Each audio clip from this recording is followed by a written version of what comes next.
A bitter December fog clung to the cobblestones of Belgrave Square, swallowing gas lamps one by one until the night seemed starved of light. At precisely 11:07 p.m., a scream tore through the muffled air, sharp enough to slice the silence that London guarded jealously. Within moments, servants rushed from the grand facade of Blythe House, their lanterns trembling. At the foot of the marble staircase lay Elodie Marchand, famed concert pianist, her graceful hands now eerily still. Chapter 1. The House of Echoes. Hercule Poirot arrived not by invitation but by coincidence, or so he would later remark with a tilt of his head, though one suspected he sensed a darker current long before stepping through the engraved double doors. The fog had forced his carriage to a creeping crawl, and upon stopping in Belgrave Square he had heard what few others seemed able to detect. Not the faint lilt of party chatter, not the distant hum of wheels on cobblestone, but a singular piercing scream, sharp as the snap of an overstressed piano string. It drew him forward without hesitation, his polished shoes gliding over stone as he approached the commotion gathering inside Blythe House. Servants rushed about like headless birds, lanterns trembling in their nervous grips, their panic lending the air a thick, frantic texture. Poirot slipped between them with the precision of a surgeon threading a needle, pausing only when he reached the motionless figure draped in the pool of her own shadow, Elodie Marchand. Her hands, delicate instruments crafted for the divine, lay splayed at unnatural angles, the fingers coated with a faint dusting of powdered marble from the steps, or perhaps from a struggle on polished floors. Inspector Graves arrived moments later, his heavy coat trailing droplets of mist that darkened the marble beneath his boots. "Tragic accident," he muttered, adjusting his bowler hat. "Fell from the third step. Broken neck, quick, clean, nothing more." Poirot's mustache twitched, his gaze sharpening like a cat drawn to a rustle in the underbrush. "Non, mon ami," he said softly, kneeling by the body with reverence. "A fall. Truly? Yet the steps are flawless, the gown is unrumpled, and observe, the heel is neither cracked nor twisted. A fall, you see, is disorder. This is deliberate arrangement." He lifted Elodie's gloved wrist with extraordinary care, revealing faint bruising beneath the silk, bruises placed with such precision they seemed the fingerprints of intention, not accident. Graves grunted, unimpressed. "So someone staged it doesn't mean she didn't fall first." Poirot rose, his posture impeccable. "But it does mean she did not fall alone." The grand staircase wound upward like a serpent made of polished stone, its banister gleaming under chandelier light. Poirot examined each step with narrow-eyed focus, searching for disturbances. Scratches, scuffs, an overturned thread. Nothing. It was pristine, untouched. The lady had not fallen here. Then why had her body been placed at the foot of the stairs? To suggest an accident, yes, but also to create drama, to give the illusion of tragedy, to make her death a performance. "A theatrical tableau," Poirot murmured, "arranged by someone with a flair for staging." As he straightened, a faint sound kissed the air, soft, distant, unmistakable. A single piano note struck with eerie precision. Then silence. Poirot and Graves exchanged a glance. "The guests are in the drawing room," a servant stammered. "We've gathered them all." Poirot nodded. "Very good. For now, no one leaves." His voice carried a gentle authority, firm yet calm, like a conductor controlling an orchestra with a mere lift of his hand. The drawing room was a grand chamber of velvet drapes, polished walnut, and flickering candlelight. The guests, London's curated elite, sat in clusters, their whispers fluttering like restless birds trapped in a cage. Jewelry sparkled nervously, gloves twisted between fidgeting fingers.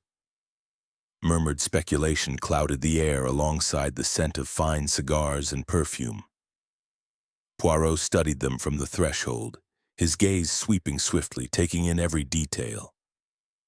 Sir Reginald Blythe, stiff as the back of his antique chair, his face etched with a tension that belonged not to shock, but to fear. Clara Pennington, Elodie's young protégée, sat pale and breathless, her tear-streaked cheeks betraying genuine grief or convincingly feigned horror. Julian Harrow, composer of controversial temperament, had a glass of scotch in hand, his grip far too tight. Madame Vivienne Gautier, Elodie's manager and the architect of her rise to fame, dabbed her eyes with a lace handkerchief. And Andrew Locke, the butler, silent, steady, unreadable, stood behind them like a statue carved from the air itself. Poirot stepped into the room, the soft click of his shoes commanding attention. "Mesdames et messieurs," he said warmly, "I am Hercule Poirot. With your indulgence, I shall ask for your patience as we uncover the truth of this most unfortunate event." Sir Reginald scoffed under his breath.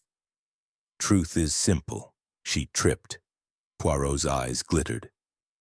"If only simplicity were so common, monsieur."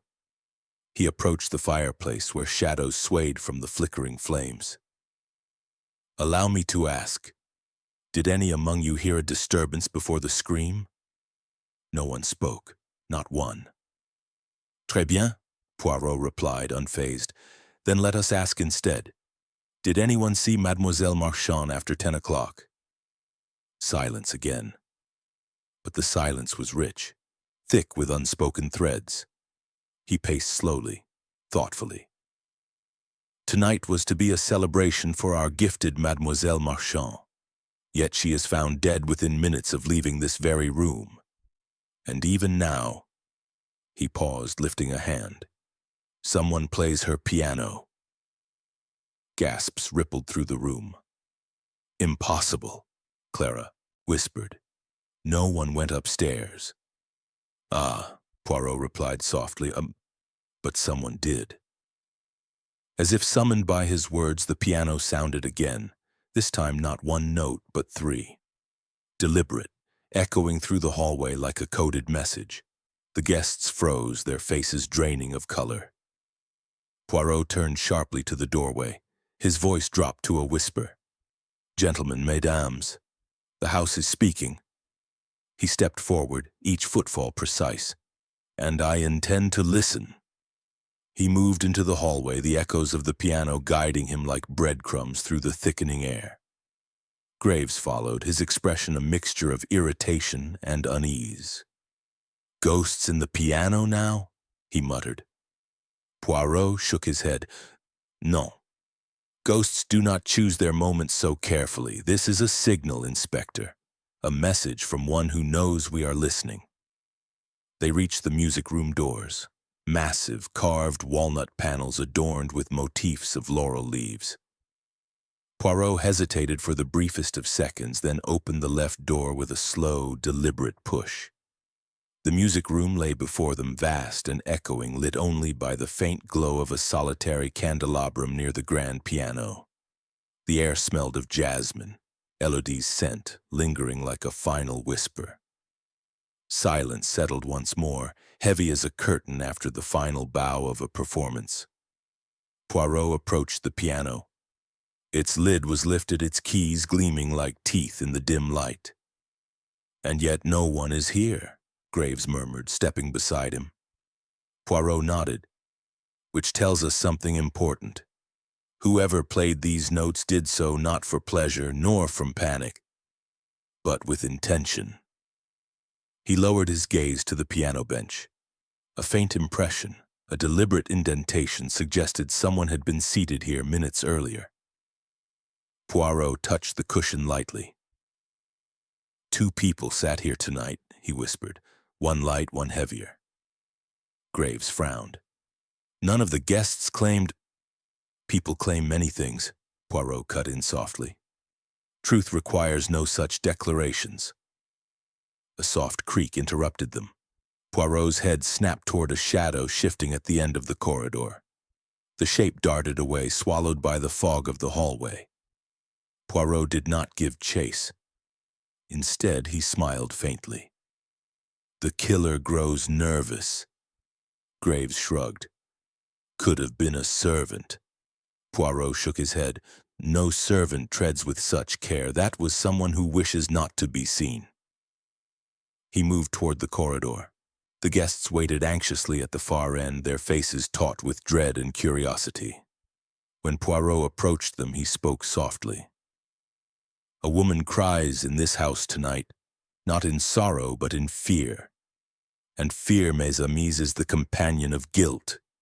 Just then another sound pierced the stillness. Not a scream, not a piano note, but a faint, chilling cry from somewhere deeper within the house. Poirot paused. Graves tensed. The guests stiffened like statues caught in a sudden winter frost. "Where did that come from?" Graves demanded. Poirot turned his head, listening with preternatural calm. He raised a finger toward the darkened corridor leading toward the gardens. "This way," he whispered. He stepped forward again, his posture straight as a blade, his eyes gleaming with focus. "Come, Inspector," he murmured. "This mystery has only begun to speak." And in the heavy quiet of Blythe House, where fog pressed against the windows like a living thing, and where a dead pianist lay in the cold vestibule below, Hercule Poirot moved with purpose, toward a truth layered in shadow, deception, and the whispered notes of a song that refused to die. Chapter 2. The suspects assembled the drawing room of Blythe House, normally a sanctuary for cultured conversation and aristocratic debate, had transformed into a crucible of tension, suspicion, and barely contained dread. As Hercule Poirot entered, the polished parquet floor seemed to darken beneath the weight of unspoken secrets, and the ornate chandelier, its crystals trembling ever so slightly, cast fractured light upon the assembled guests. A hush fell over the room like a heavy curtain, and every gaze turned toward the small, impeccably dressed detective whose presence seemed to gather the very air around him into a tight, electrified coil. Poirot paused at the threshold, studying each face with a softness that belied the precision of his analysis. Eyes sweeping, catching the flicker of fear here, the flicker of indignation there. Noting how each guest held their posture, their breathing, their hands. For in moments such as these, it was not words, but gestures that spoke the loudest. At last, in a voice as smooth as polished marble, Poirot addressed them. "Mesdames et messieurs, forgive the intrusion. A tragedy has occurred tonight, and I must request your patience and your truth." His gaze settled first upon Sir Reginald Blythe, the master of the house. Reginald's stiff, aristocratic bearing seemed carved from the same stone as the mansion's columns. His thinning silver hair gleamed under the lamplight, and his monocle, clutched in one trembling hand, swung like a pendulum, betraying the agitation he could not show in his posture. His sharp features were arranged into a mask of indignation as he sat rigidly in his leather-backed chair. "I assure you," he said coldly, "this will all prove to be nothing more than a terrible accident. Elodie was delicate, prone to nerves. Perhaps she grew faint." But Poirot, with the subtle raising of an eyebrow, dismissed the suggestion without a word. The detective had already judged Sir Reginald, not as the killer, but as a man terrified for reasons entirely separate from the crime. Next, Poirot's attention drifted to Clara Pennington, the young violinist who had studied under Elodie. Clara sat perched on the edge of a velvet sofa, her hands clasped so tightly that her knuckles blanched, as pale as her frightened face. Her copper curls framed wide, glistening eyes that seemed unable to settle on any one point. She was a creature trembling at the edge of shock.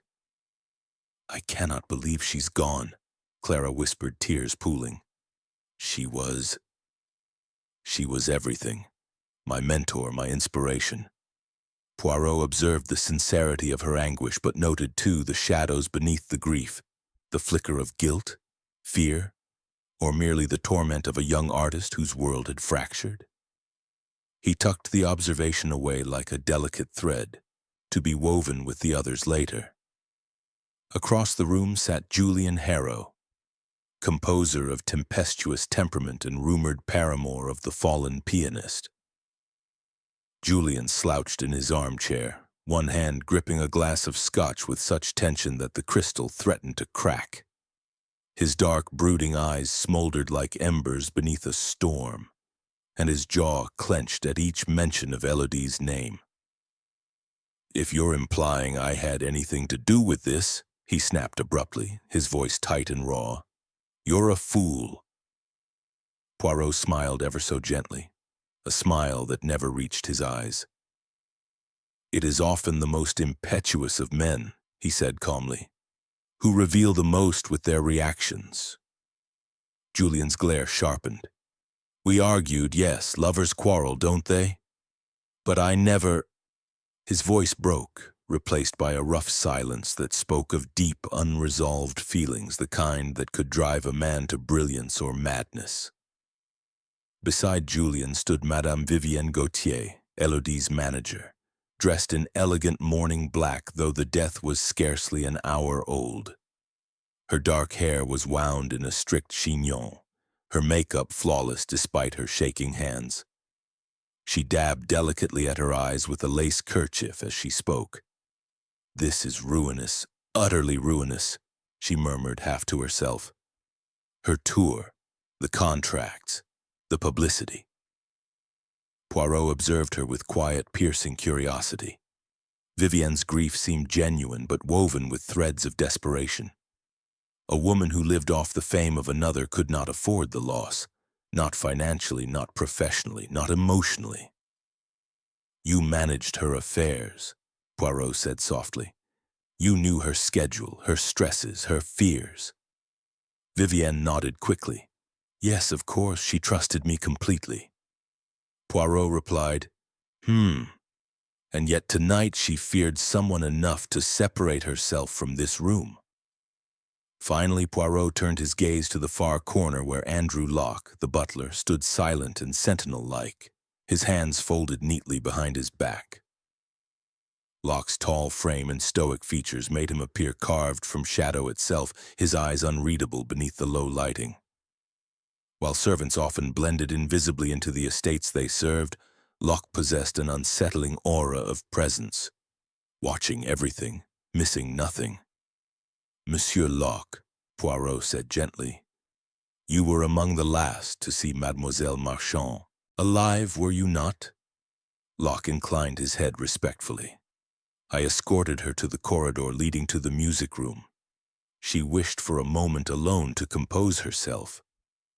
His tone was perfectly even, yet Poirot detected a faint tremor in the man's voice, a ripple beneath still waters. Poirot stepped into the center of the room, folding his hands before him in a gesture of contemplation.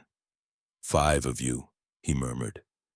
"5 who saw her last, 5 with reason to speak, and perhaps with reasons to remain silent." Sir Reginald bristled.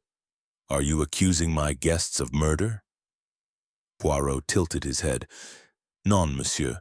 I accuse only the facts before me. But facts, as you English say, can be stubborn things." He paced the length of the room, each step punctuated by the crackle of the fireplace. "Our victim," he began, "did not fall. She was placed. She did not stumble. She was struck. And the piano, the piano!" His eyes sparkled with enigmatic understanding. "Someone plays her motif even now. A message, a taunt, a breadcrumb trail." Clara gasped softly. "Her motif? The ascending notes?" Poirot nodded. "Precisely. Notes she wrote into the heart of her music. But tonight, they have another meaning." Before anyone could respond, a sudden crash echoed from the hallway, a sound sharp enough to wrench every head toward the door. Poirot moved swiftly, his polished shoes gliding across the floor as though he were being drawn to the noise by invisible thread. He reached the corridor and paused, listening. Another sound floated through the dim space. Light, quick, unmistakably human footsteps fleeing deeper into the mansion. Poirot's voice dropped to a whisper sharp as a blade. "The murderer," he breathed, "is not content to remain still." Behind him, the guests whispered in trembling fear, and Hercule Poirot, with a glint of certainty in his eyes, followed the fleeing shadow into the unknown depths of Blythe House. Chapter 3. Shadows in the Drawing Room. The following afternoon settled upon Blackwood Manor like a velvet drape, heavy and sound-absorbing, as though the house itself were trying to muffle the truths hidden within its walls.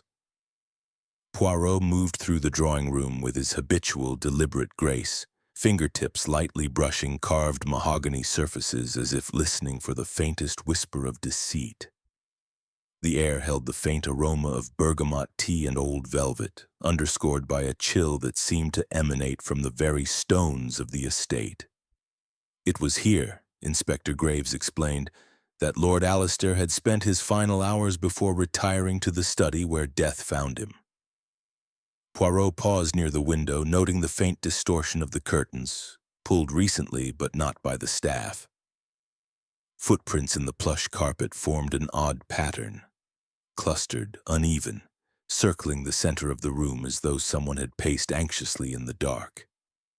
The detective knelt, eyes narrowing, at a single thread, silver gray, fine, likely from a bespoke coat, caught in the embroidery of an ottoman. He beckoned Graves closer. "You see, mon ami, the anxious person stands not near the fire, where warmth comforts the troubled heart, but near the window, where cold fear sharpens the senses. Someone waited here, perhaps watching for the moment when all the house slept."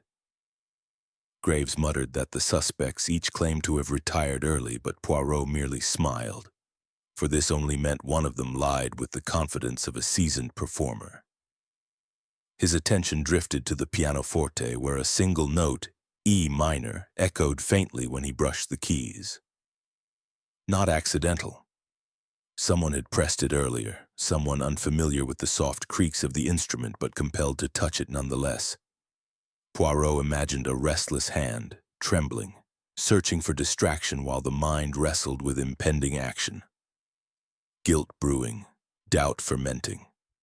Miss Evelyn Blackwood entered, her face pale but her composure impeccable. She wore a gown of deep wine red, shoulders squared with a resolve that barely concealed sleeplessness. "Monsieur Poirot," she said, voice soft as gloved silk, "I had no wish to disturb your examination, but I wondered—" "May I sit?" Poirot gestured graciously, observing the precise way she folded herself into a chair, controlled, elegant, painfully measured. "Mademoiselle," he began gently, "last night you played the pianoforte after your father retired?" She blinked, startled. "No, I have not played in weeks." Poirot inclined his head, watching her carefully as confusion knitted her brow.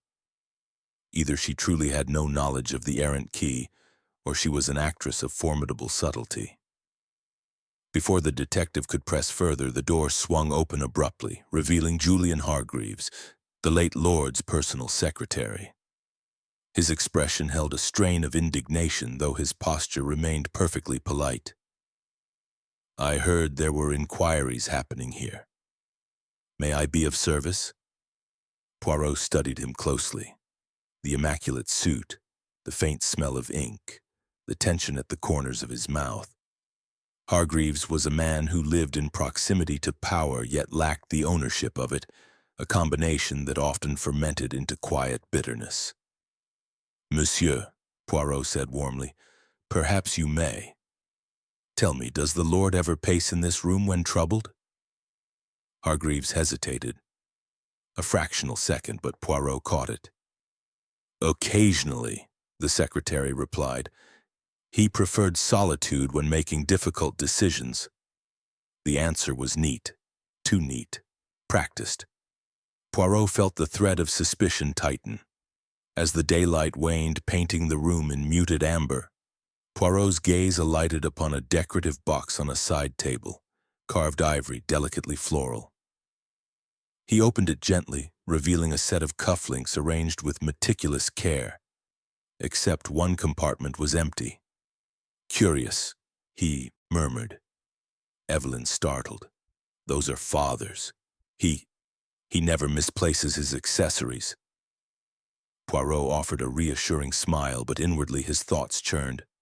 A missing cufflink, a silver thread, a dissonant note on a piano key, all small things, but in the world of Hercule Poirot, small things were the precise instruments of truth. He felt the shape of the unfolding pattern, though its full form remained elusive, like a silhouette glimpsed through fog. Then, as Poirot rose to leave, a sudden gust rattled the window. Evelyn gasped softly, and Hargreaves flinched, an instinctive defensive movement. The detective approached the window and found, tucked into the sill, a small scrap of paper. Weather-curled, almost missed, he unfolded it delicately. The message, scrawled in hurried strokes, read, "You promised. Do not fail me again." Poirot's mustaches twitched. "Ah," he whispered, a spark igniting behind his eyes. "Here we begin to see the truth attempting to escape." Behind him, Evelyn exhaled in a quivering breath. Hargreaves' jaw tightened as though he fought an impulse to lunge forward and seize the paper from Poirot's hands. The drawing room fell into a tense silence, the air thick with concealed histories and unspoken dread. Poirot slipped the note into his pocket with ceremonious care. "Mes amis," he said slowly, voice rich with implication. "It appears that someone in this house has made a promise they were very desperate to keep, or equally desperate to break. And with that, he left them in the growing twilight, each suspect gripped by the fear of what the great detective now suspected, and what he would soon, inevitably, prove." Chapter 4. The Whispering Corridors. The hour had crept toward dusk when Hercule Poirot began his quiet ascent through the long east corridor of Blackwood Manor. Shadows stretched in slender, trembling shapes along the wallpaper, as if the very walls leaned inward to listen. The manor groaned with its habitual symphony of settling timbers, yet on this evening every sound carried sharper meaning. Poirot's polished shoes clicked softly on the marble floor, each tap announcing a meticulous, thoughtful measure. He paused now and then to examine a vase, a misplaced frame, a faint scuff against the wainscoting, small details overlooked by busy policemen but never by the little gray cells. This part of the manor, Inspector Graves had mentioned earlier, housed the private chambers of Lord Alister's closest circle, his daughter Evelyn, the secretary Julian Hargreaves, the visiting business partner Lionel Kerr, and the enigmatic companion Miss Beatrice Vale. 4 rooms, 4 potential liars, 4 private worlds to be opened and examined with the precision of a surgeon. Poirot stopped before Evelyn's door first, though he did not knock. He merely listened. Inside he could hear her pacing, a slow, restless rhythm like a heartbeat searching for calm. The sound of a drawer sliding, open, then shut again. A soft sigh. Poirot closed his eyes briefly. "Guilt or grief," he murmured. "Both sound the same from afar." He moved on. He came next to Julian Hargreaves' room. All was silent except for the faint rustle of paper. A man who continued working even in the shadow of death. Poirot pictured him seated at a desk, back rigid, fingers arranging documents with the desperation of a man who must put his life in perfect order before investigators tore through it. Anxious men committed errors, secretive men committed worse. Then came Lionel Kerr's chamber, door slightly ajar, something that struck Poirot as entirely intentional. Within lay the faint aroma of imported tobacco, mingled with the scent of cologne too bold for morning. Kerr was a man who enjoyed attention, not a man who drifted anonymously. Yet the half-open door suggested an invitation, See how little I fear investigation." Poirot touched the edge of the door. A thin smear of ash clung to the wood. Lionel Kerr smoked often, perhaps nervously, or perhaps to cover the scent of something else. Finally, Poirot arrived at Miss Beatrice Vale's quarters. Her door was firmly locked, not simply closed, locked. Poirot tilted his head. He knocked once, softly. No answer. He knocked a second time, louder. Silence. He pressed his ear to the wood. Nothing, not even breath. He smiled to himself. "Ah, Mademoiselle Vale, the silence you cultivate is too perfect." He turned from the chamber and proceeded toward the narrow cross corridor where a small alcove concealed a writing desk used by the household for quick messages. It was here that Poirot intended to study the household's comings and goings, but instead he found something far more intriguing. A small blot of ink across one corner of the desk, still slightly wet beside a torn scrap of paper. The fragment bore just one word: tonight. Poirot's brow rose. Ink still wet suggested someone had been there recently, perhaps moments earlier. Someone planning something for the coming night, an appointment, a threat, a warning. He pocketed the fragment and continued deeper into the corridor where the walls narrowed and the air grew colder. The servants whispered that this wing was haunted by drafts without sources. Irrational, of course, but Poirot understood fear better than many. Fear often created ghosts out of guilt, and guilt, he suspected, lived plentifully in Blackwood Manor. A faint sound teased his ear, fabric brushing against stone. Poirot froze.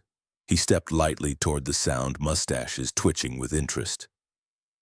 Rounding a corner, he saw the shimmer of a figure slipping through a side door at the far end of the passage. He only caught a glimpse, dark clothing, graceful movement, quick as a breath, and then the door closed. Poirot approached the door and tried the handle. Unlocked. He opened it to find a narrow service staircase spiraling downward into darkness. He hesitated only a moment before descending. The scent of old dust and cool stone filled the air, the steps groaning faintly beneath his careful tread. Halfway down, he paused. A faint glow flickered below. Candlelight. He reached the bottom and found himself in a small storage antechamber. Crates were stacked neatly, linens piled high, but all Poirot's attention narrowed onto the candle burning on a crate near the wall, and beside it, a glove. A man's glove, fine leather embroidered at the cuff matching the style Lord Alistair favored. Poirot lifted it gently. A missing cufflink, and now a missing glove, he whispered. Mon Dieu, someone wishes to dress the part of a murderer. Or someone wishes another to appear as one.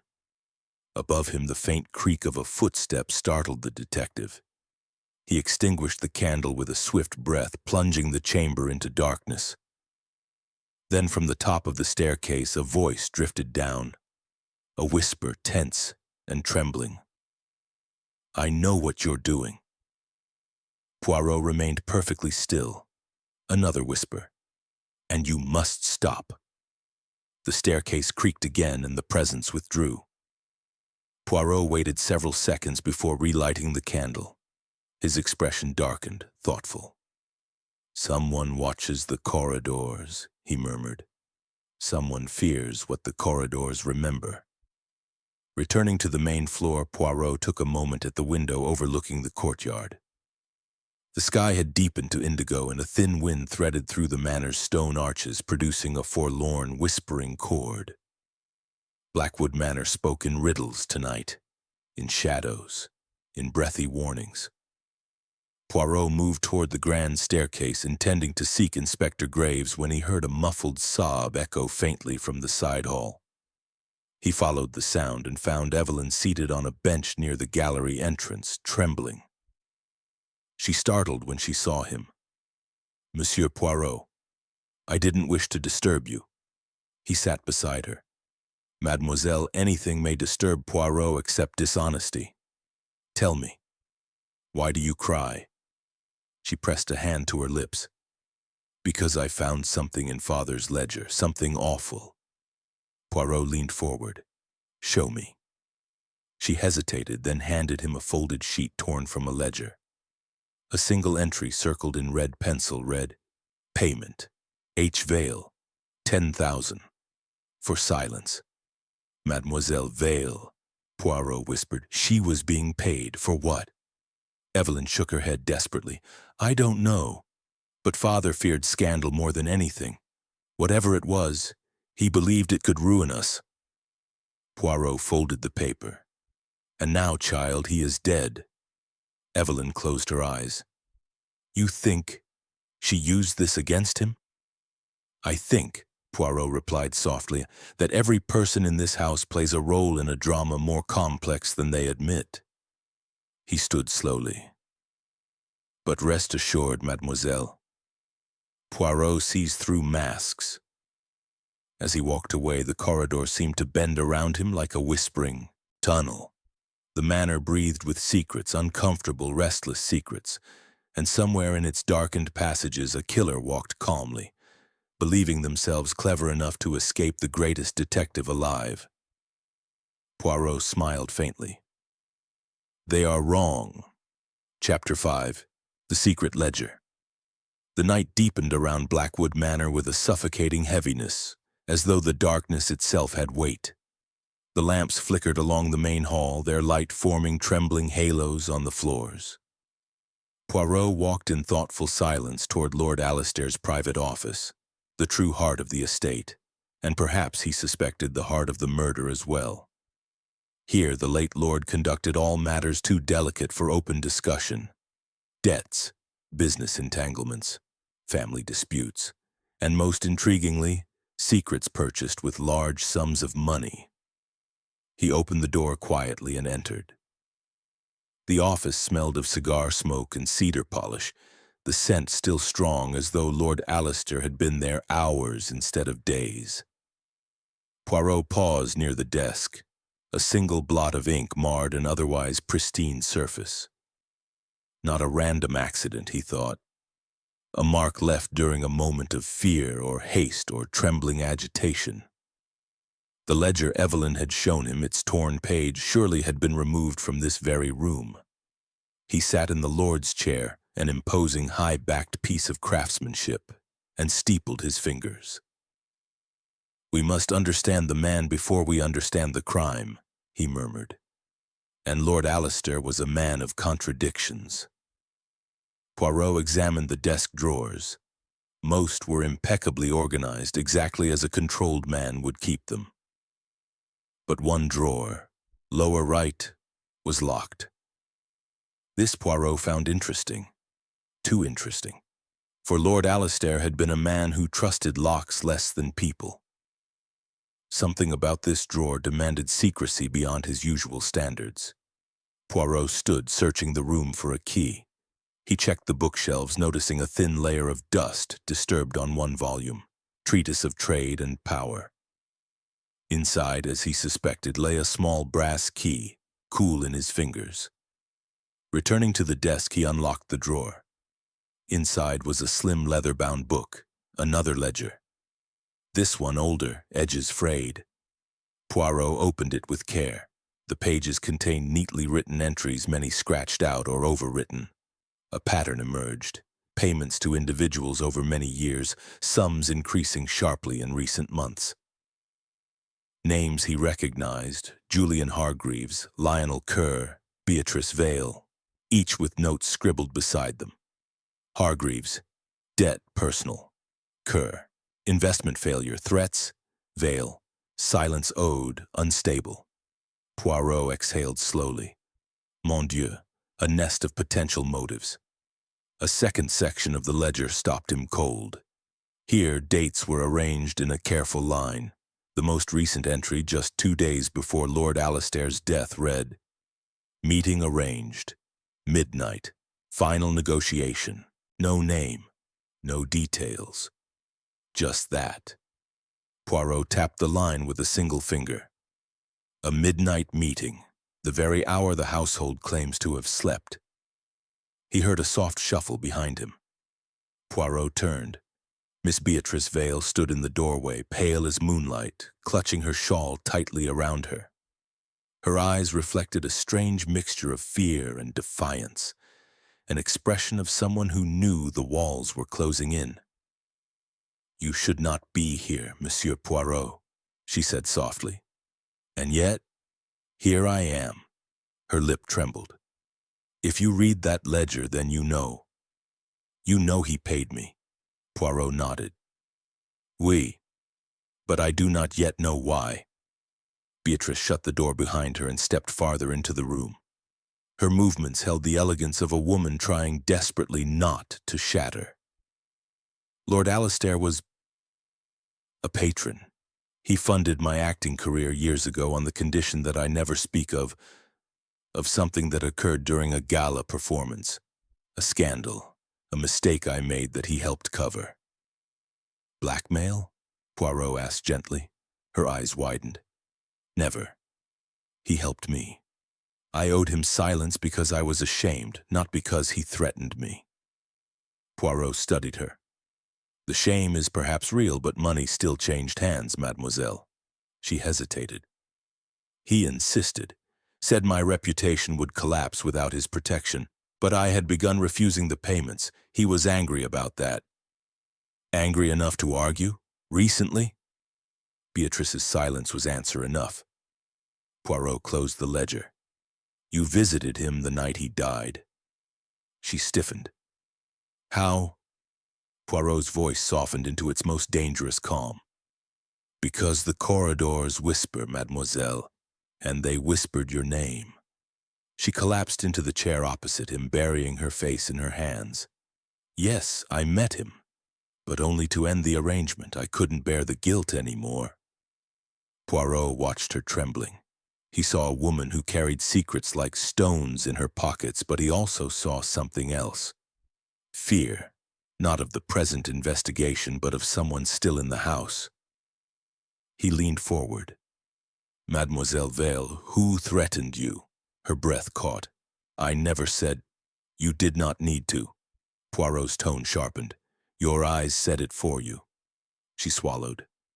"I cannot say I gave my word. Even if it shields a murderer?" Her silence was devastating. Poirot rose slowly. "Then I must find the truth without your help."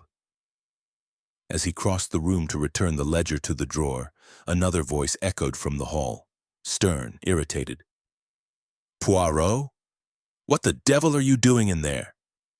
Lionel Kerr burst through the door, face flushed, cigarette still burning between two fingers. His gaze darted between Poirot and Beatrice with barely concealed hostility. "Snooping now? Is this part of your method?" Poirot smiled mildly. "Indeed, monsieur, it is." Kerr stepped forward too quickly, defensive, angry, and frightened. "Stay out of matters that do not concern you," Kerr hissed. Poirot raised a brow. "But murder concerns me very much." Kerr's jaw tightened. "You think you understand this house? You think you understand him?" He jabbed a finger toward Lord Alistair's empty chair. "None of us wanted him dead." "No," Poirot replied softly. "But several of you had reason."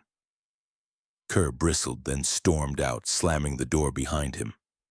The silence that followed was thick, trembling with tension. Beatrice stood shakily. "He's dangerous when cornered." Poirot nodded. "So I observed, but he is not the only one who fears the truth emerging." He pocketed the ledger and extinguished the lamp. As he stepped into the hallway, the whispering silence of Blackwood Manor seemed to tighten around him, as though the walls themselves were drawing breath. The killer was growing desperate, and desperation, Poirot knew, often preceded the next strike. Chapter 6. Midnight Echoes. Midnight came to Blackwood Manor like a silent intruder, slipping through keyholes and pressing itself into every corner of the vast estate. The air was unnaturally still, as though the very wind refused to tread here. Poirot, having allowed the household to retire, lingered in the grand hall beneath the towering portrait of Lady Blackwood.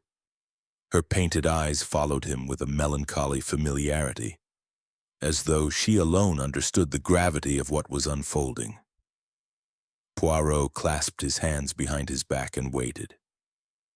He had no intention of sleeping, not tonight, not when a torn ledger page hinted at a clandestine midnight meeting, not when someone had hissed warnings down the corridor like a ghost that feared discovery, and certainly not when he felt the tension in the house tightening like a violin string on the verge of breaking. A soft creak overhead. Poirot glanced up. Quiet footsteps moved from one end of the upper corridor to the other, measured, cautious, determined. He ascended the stairs silently, placing each step with the delicacy of a man defusing a bomb. At the landing, he saw a faint glow slipping under a door farther down the hall. Lord Alister's study, the very room in which the man had died. Poirot approached, hearing whispers, just one voice, low and ragged as though arguing with itself. He pushed the door open without announcing his presence. Inside stood Julian Hargreaves, the secretary, bent over the desk with a trembling hand hovering above a stack of documents. His face jolted upward when he saw Poirot, eyes wide with a panic barely concealed. "Monsieur Poirot, you startled me." "Indeed." Poirot closed the door behind him. "Working at this hour? The dead, they do not require correspondence." Julian swallowed. I couldn't sleep." Poirot stepped closer. "Or perhaps, monsieur, you wished to retrieve something before the police began their morning search." The secretary's face drained of color.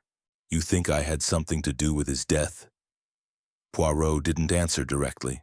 Instead, he plucked a sheet from the scattered papers. A financial statement. More accurately, a debt statement. Julian's debt, an amount large enough to crush a lesser man. Julian grabbed the paper. "It isn't what it looks like." Poirot raised a brow. "Then enlighten me." Julian hesitated, breath shaking. He knew. "Lord Alister knew about my debt. I owed money to investors who believed I was more capable than I am." He gave a bitter smile. "A man entrusted with wealth is expected to be clever. I was not. When I begged Lord Alister to help, he refused at first. He said it was time I learned responsibility." Poirot's eyes softened slightly. "You were humiliated."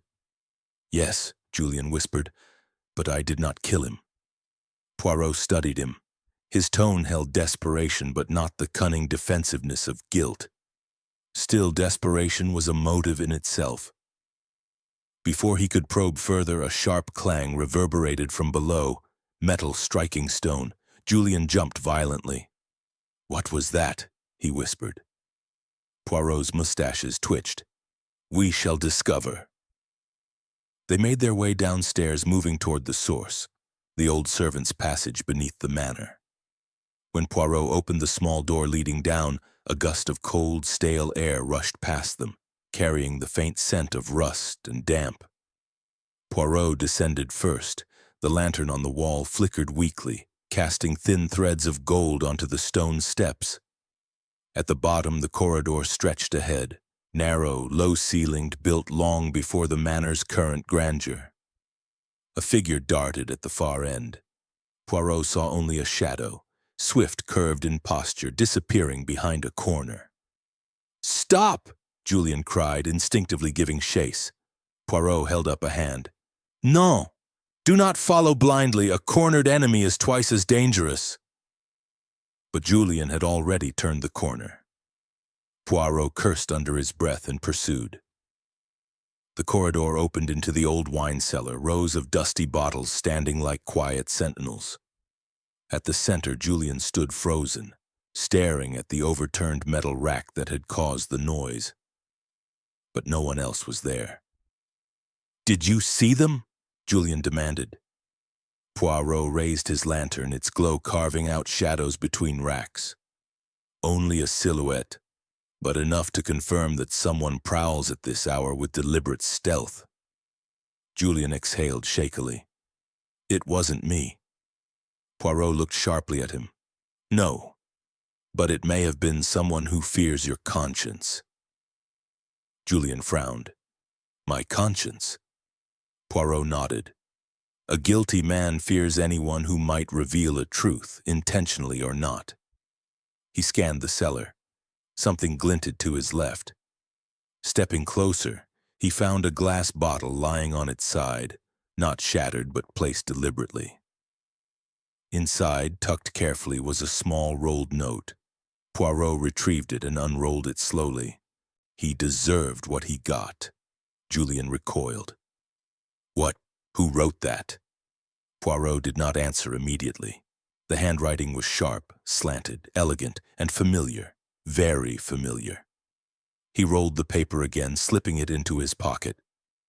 Come, monsieur, Poirot said softly. The night grows dangerous.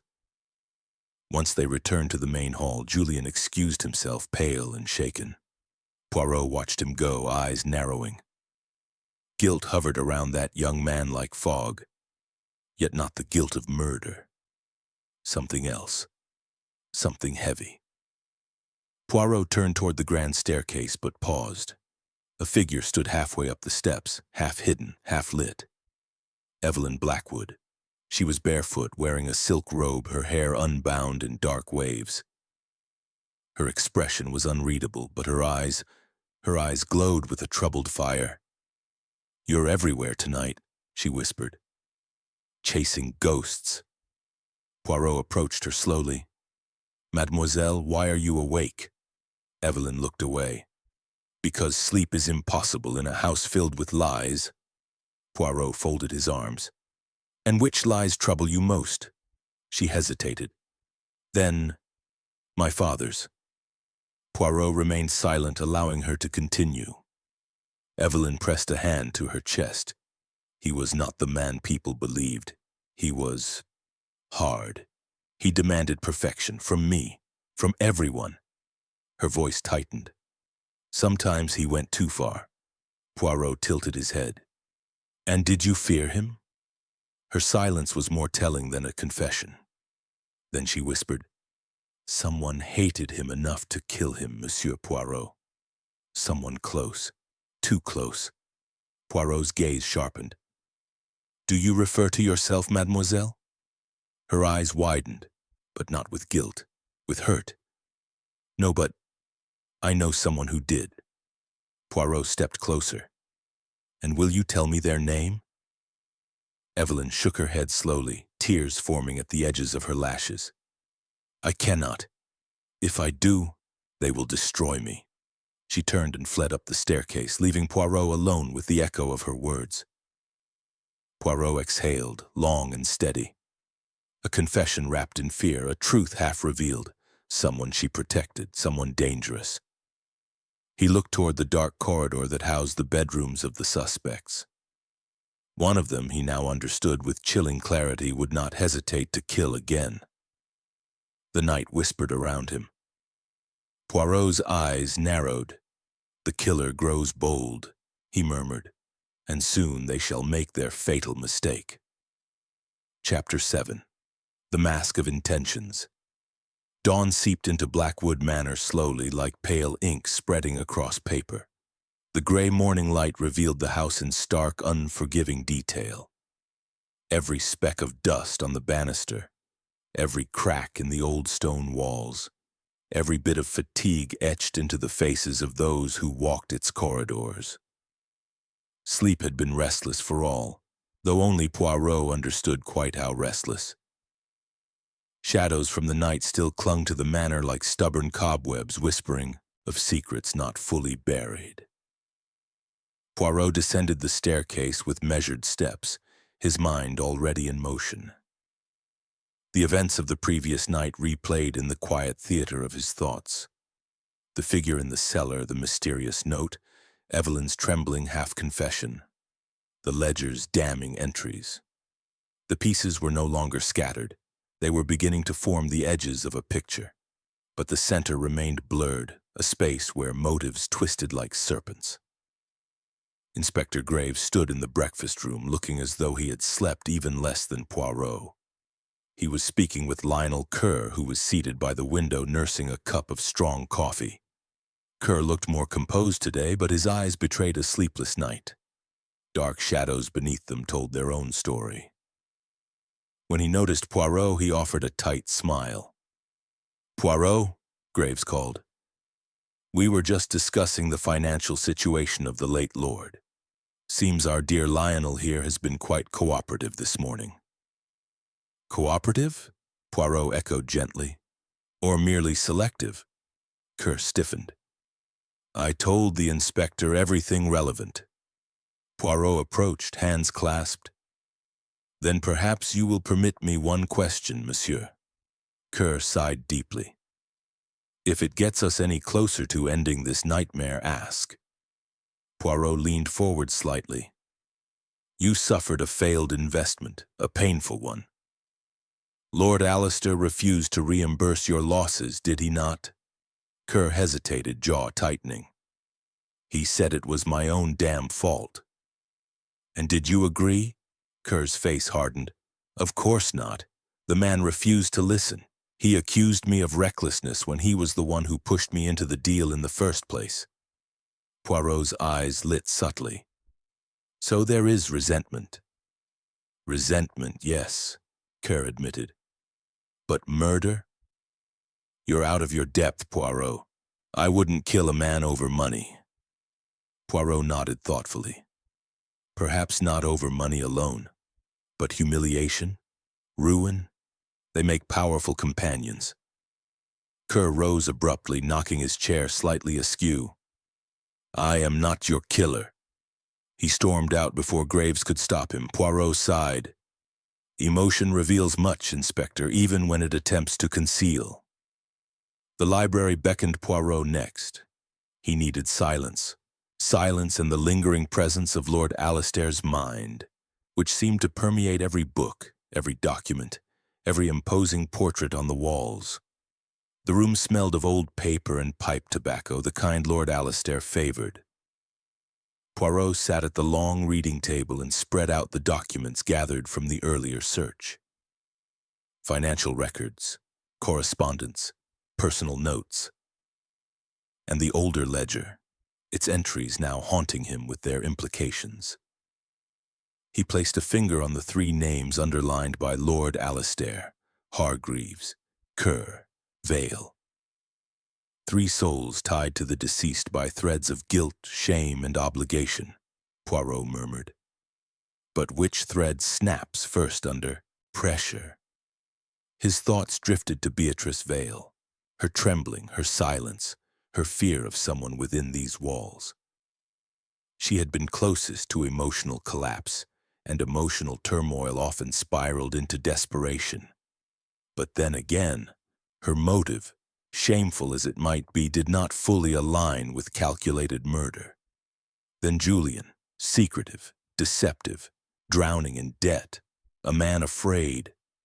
Or was it remorse? Poirot pictured him standing over the papers last night, sweat beading at his brow. Was he worried about clearing his name, or worried the truth would emerge? Then there was Evelyn. Not a suspect in the conventional sense, but her fear was palpable. She protected someone, but who? And why? A daughter's loyalty could be dangerous, especially if it shielded another. Poirot exhaled and leaned back. Blackwood Manor's mysteries were not merely buried. They were entangled. A soft knock interrupted his thoughts. When the door opened, it was Beatrice Vale who stepped inside. She looked composed, but Poirot sensed the fragility behind her posture, like a porcelain vase balanced on the edge of a table. "Monsieur Poirot," she said softly, I must speak with you." He gestured for her to sit. She refused, pacing instead. "I've tried to keep quiet, but I can't anymore. You must know, Lord Alistair, he wasn't the only one who held power over me." Poirot's eyes sharpened. "Ah, I suspected as much." She stopped pacing. Julian Hargreaves. He... knew about the arrangement I had with Lord Alistair. He threatened to expose me if I didn't support him financially. He said he needed the money desperately. Poirot's eyebrows arched. Blackmail, mademoiselle. Beatrice nodded tearfully. Yes, I wanted to tell Lord Alistair, but I feared he would think me complicit, and now he's dead.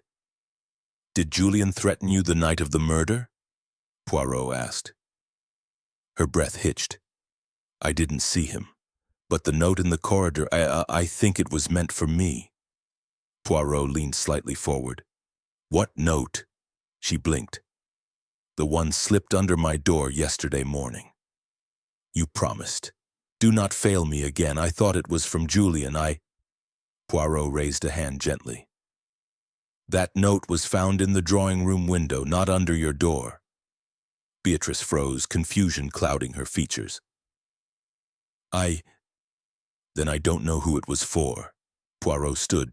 Mademoiselle, you are being manipulated, by whom I do not yet know, but you stand too close to the flame. Beatrice's voice trembled. Am I in danger?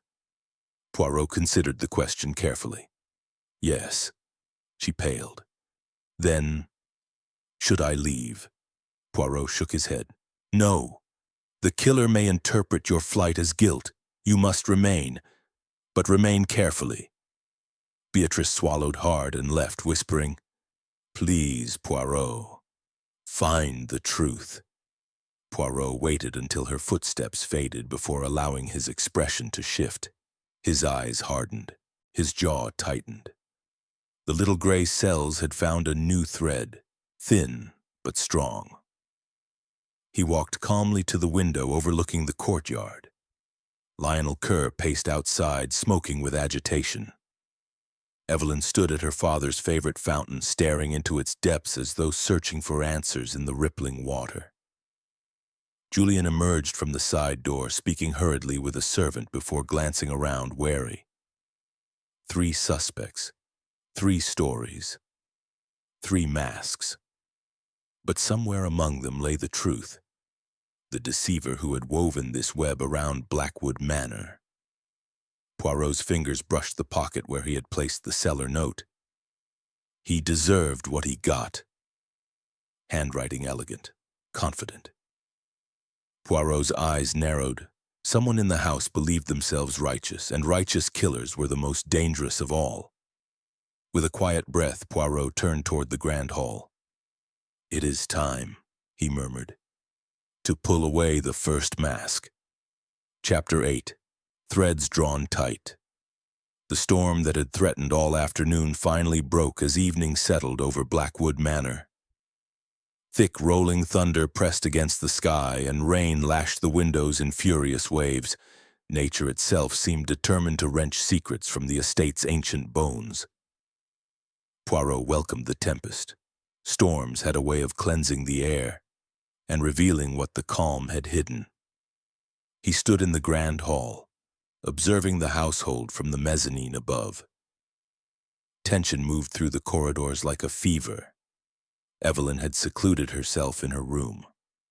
Lionel Kerr drank nervously in the parlor, pacing between sips. Julian pored over documents in the study with manic focus, as though he could rearrange his guilt by arranging papers. Beatrice Vale sat near the staircase with a book in her lap, though Poirot doubted she'd read a single word. The house was a stage, and each actor was preparing for their next scene. Poirot descended the staircase with deliberate steps. It was time to apply pressure. He found Lionel first. Kerr nearly jumped when Poirot entered the parlor. The dim room smelled of brandy and damp wool. A fire crackled, throwing restless shadows across Lionel's strained face. Poirot, he muttered, clutching his glass. You startled me. Your nerves, monsieur, they are wrapped too tightly. A guilty conscience can do that, Lionel bristled. And how many times must I tell you I didn't kill him? Poirot folded his arms. Then explain the argument you had with Lord Alistair on the morning of his death. Lionel froze. It was all the confirmation Poirot needed. You see, Poirot said softly, I know more than I reveal. Lionel sank into the nearest chair. We argued, yes, but it wasn't what you think.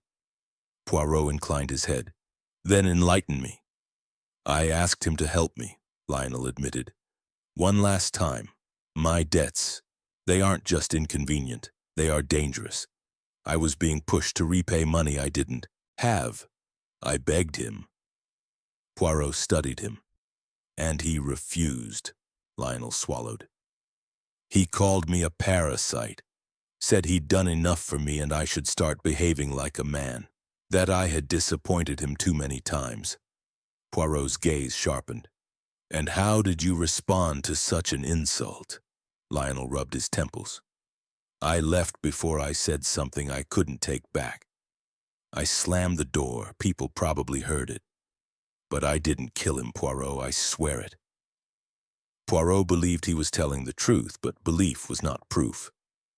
One final question, Poirot said.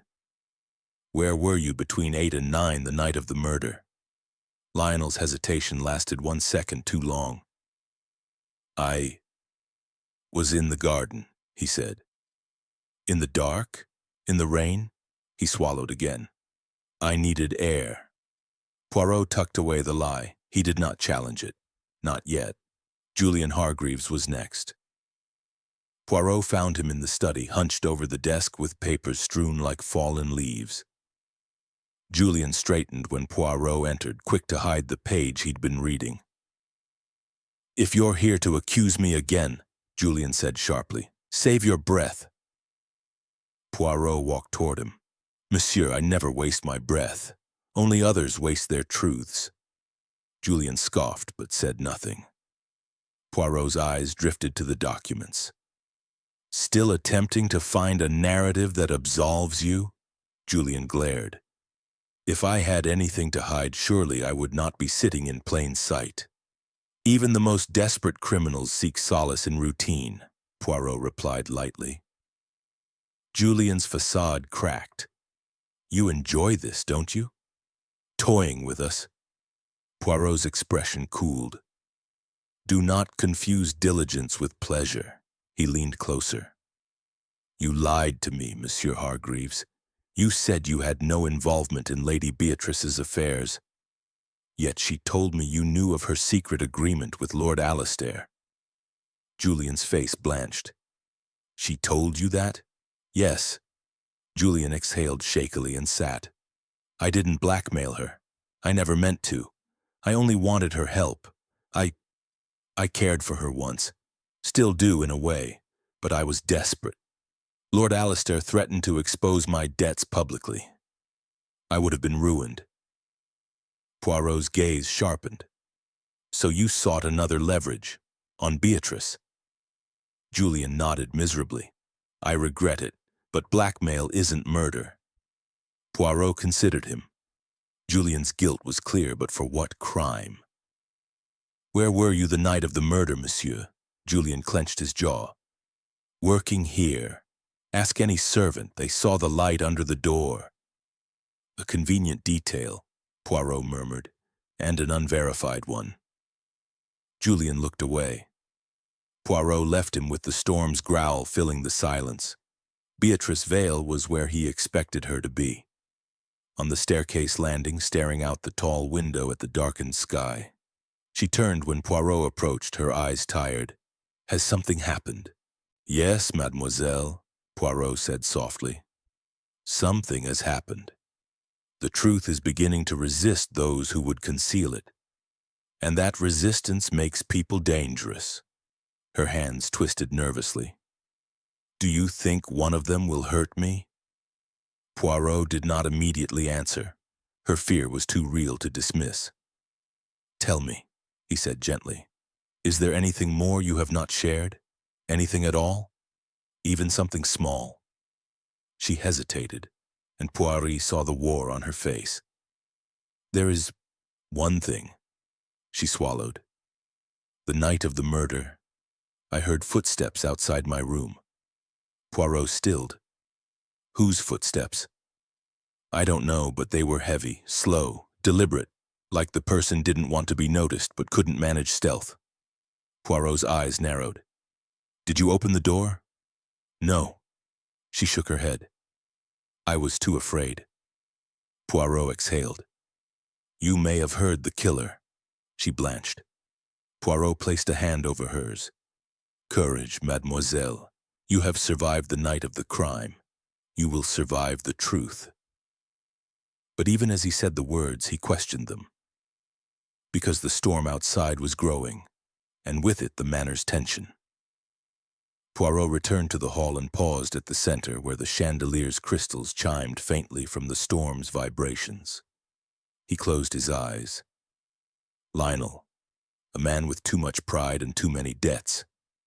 Julian, a man with too many lies and too many fears. Beatrice, a woman with too many secrets and too much vulnerability. All three had motives, all three had opportunities, and yet... Poirot opened his eyes slowly. There is something missing, he whispered, a detail overlooked, a voice unheard. He thought of Evelyn, the one person he had not confronted today. A daughter who claimed sorrow, yet held too much control over her expression. A daughter who never once asked how her father truly died. Thunder boomed across the manor. Poirot turned toward the stairwell. It is time, he murmured, to speak with Mademoiselle Evelyn. For the storm had revealed something deadly clear. The threads of the mystery were drawing tight, and someone was about to snap. Chapter 9. Evelyn's Silence. The storm deepened as night settled fully, sealing Blackwood Manor inside a cocoon of thunder and rattling window panes. Poirot ascended the staircase with the gravity of a man approaching the final curtain. The house groaned beneath the weight of its secrets, every creaking board beneath his feet whispering warnings he chose not to heed. When he reached the landing, he felt the temperature shift. The air was stiller here, almost reverent, as though the corridor itself waited for something monumental to unfold. Evelyn's door stood slightly ajar. Not open enough to suggest carelessness, but not closed enough to promise safety. Poirot knocked gently. Mademoiselle Evelyn, may I come in? A pause, then her voice steady yet tinged with something brittle. Yes, enter. He stepped inside, closing the door behind him.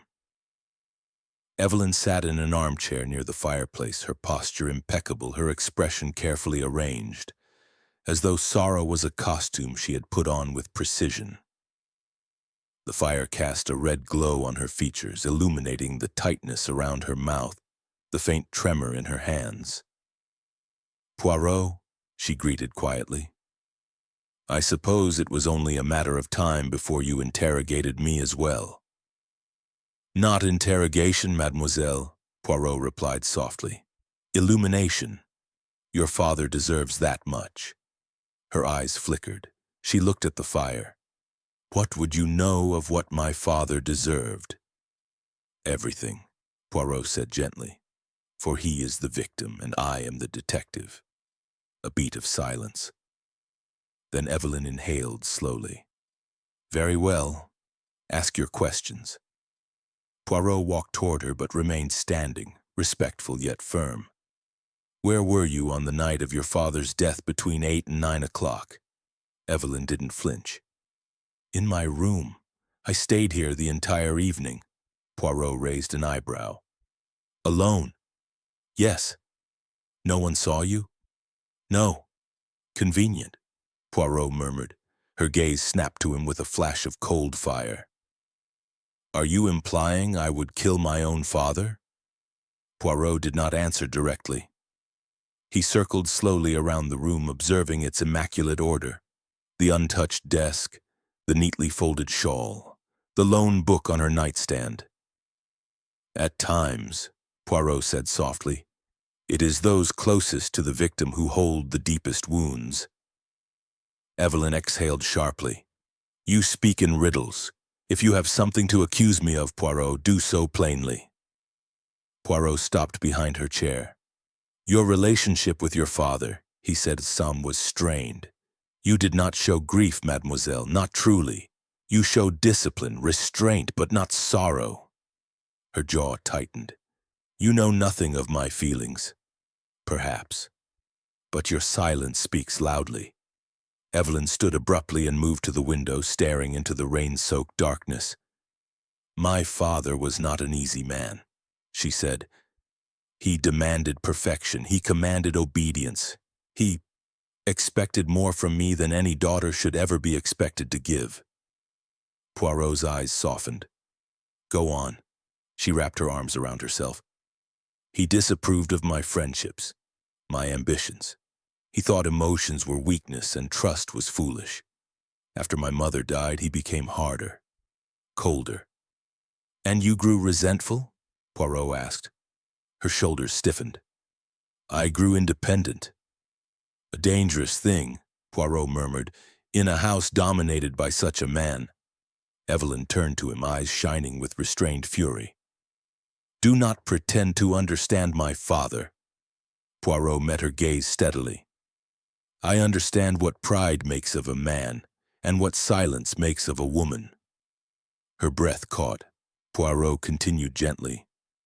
You told me something. Yesterday. Something very small but very revealing. You said you did not wish to view the body. A daughter reluctant to see her father's remains. Unless the sight would reveal too much. Her voice trembled. You twist my words. Non, mademoiselle, I simply unravel them. Evelyn blinked rapidly, then sat once more as if her legs could no longer support her. What is it you want, Poirot? The truth, he said simply. Another clap of thunder. And Evelyn broke. I hated him, she whispered fiercely. There.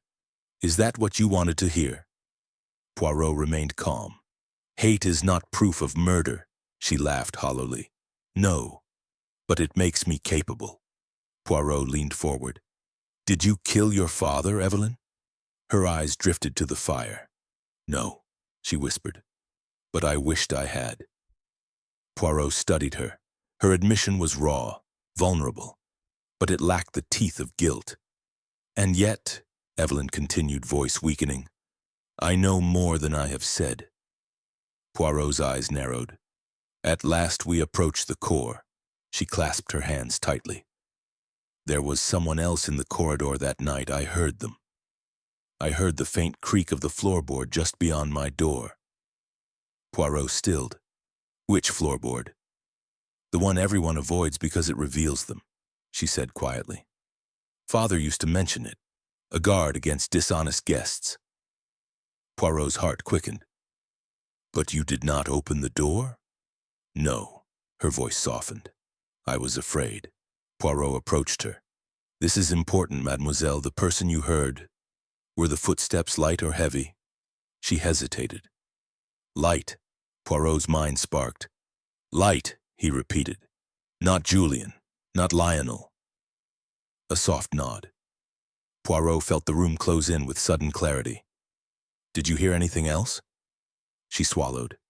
A whisper. A voice I think I recognized. Poirot leaned closer. Whose voice? Evelyn's eyes filled with tears, not of sorrow but of dread, and with a trembling breath she whispered the name. Poirot froze. The breath left his chest.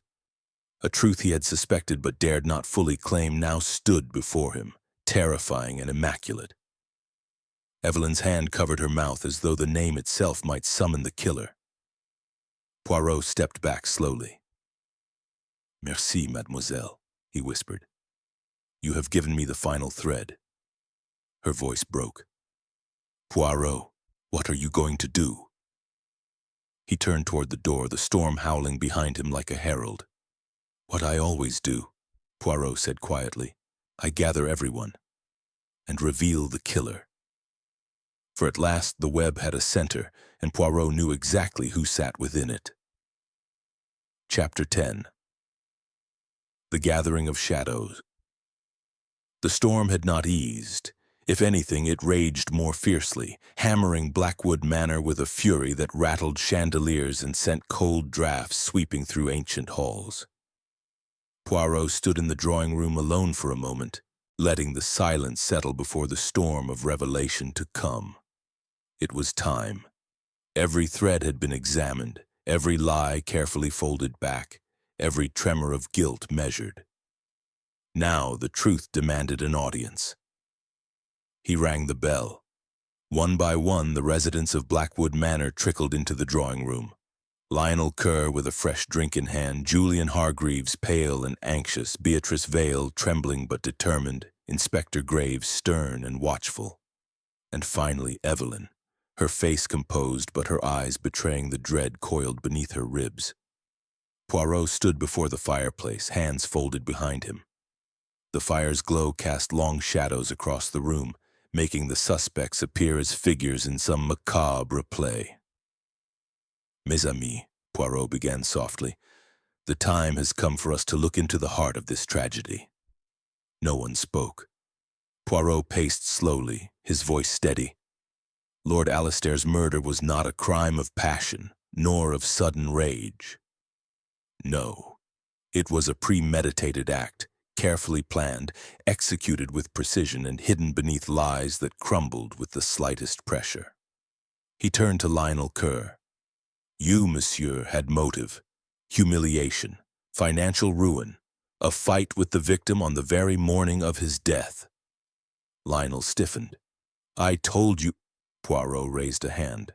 "And yet your anger was the anger of a desperate man, not a killer. You lacked the composure. The murder required a cool mind, not one boiling with panic." Lionel sagged with relief, though suspicion still stained his gaze. Poirot turned to Julian. "And you, Monsieur Hargreaves? Debt, blackmail, fear of ruin. Truly, you danced on the brink of destruction." Julian swallowed hard. "But you too lacked the careful calculation needed to carry this out. You are a man who reacts, not one who plots." Julian exhaled shakily. Poirot then faced Beatrice. "Mademoiselle Vale, you hid secrets out of fear. Fear of scandal, fear of your past, fear of being exposed. But fear does not kill unless cornered, and you, mademoiselle, were not cornered. Your guilt lies in silence, not blood." Beatrice trembled but lifted her chin. Poirot took a deep breath. "Which leaves us with only one possibility." The room tensed. Poirot turned toward Evelyn. She flinched. "Evelyn Blackwood," Poirot said quietly. "You were in the corridor the night your father died." Her breath caught sharply. Lionel stood. What? Evelyn?" Evelyn stared at Poirot, her composure cracking like thin glass. "It is not possible," Julian whispered, but Poirot pressed on. "You told me you heard light footsteps. You told me you recognized a voice, but mademoiselle—" He stepped closer. "That voice was your own." The room erupted. "How dare you—" Evelyn began, trembling with fury. Poirot silenced her with a raised hand. "You did not mean to reveal it, but you did. The hesitation, the tremor, and earlier when we spoke you said something very important, that you did not want to see your father's body." Poirot's voice hardened. "You feared the sight of your own work." Evelyn's knees buckled. She grasped the back of a chair. Inspector Graves moved forward, but Poirot gestured for him to wait. "Why?" Beatrice whispered, tears spilling. "Evelyn." "Why?" Evelyn's voice cracked. "You don't understand." Poirot continued, his tone gentle now, as though coaxing truth from a wounded child. "Your father controlled you, dominated you. He destroyed every emotional freedom you possessed, and when you resisted, he escalated. You lived under tyranny, mademoiselle." Evelyn's eyes closed, her face contorted with pain. Poirot stepped closer. The ledger, the secret entries, they were not business records. They were records of control, notes about each person he manipulated. Beatrice, Julian, Lionel. Poirot paused. "And you, Evelyn, most of all." She trembled violently. Poirot lowered his voice. "You killed him because he threatened to reveal something devastating. You had formed a relationship, a life beyond his reach, and he vowed to destroy it. Evelyn broke. "Yes!" she screamed, collapsing to her knees. "Yes!" He threatened to take everything. He said I belonged to him and always would. He said he would ruin the man I loved, expose my letters, destroy every piece of happiness I ever touched. The room fell silent except for Evelyn's harsh sobs. Lionel looked stricken. Julian stepped back, pale as bone. Beatrice covered her mouth, crying softly. Poirot knelt before Evelyn. "You planned it," he said gently. "You knew his nightly routine. You mixed the poison into his evening wine. And then you waited. When you were certain he was weakened, you entered his study, staged the scene, and left through the corridor. Stepping on the creaking floorboard you forgot to avoid." Evelyn sobbed harder. "He deserved it. He destroyed lives, Beatrice's, Julian's, even Lionel's, and he would have destroyed mine."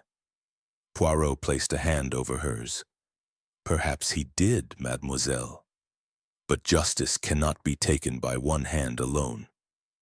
Inspector Graves approached solemnly. "Evelyn Blackwood, you are under arrest for the murder of Lord Alistair Blackwood." Evelyn did not fight. She simply lifted her tear-streaked face toward Poirot. "Will they understand?" she whispered. "Will anyone understand why I did it?" Poirot hesitated. "Perhaps," he said quietly, "but understanding does not erase truth." As Graves led her away, the storm outside finally began to break, easing into a mournful drizzle. Blackwood Manor seemed to sigh beneath the weight lifted from it, though the cost had been terrible. Poirot remained in the drawing room long after the others drifted away, staring at the dying fire. "Such tragedy," he murmured. "Such waste.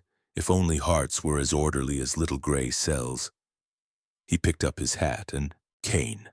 The case was closed, but the sorrow would linger, like the storm's fading echo over Blackwood Manor.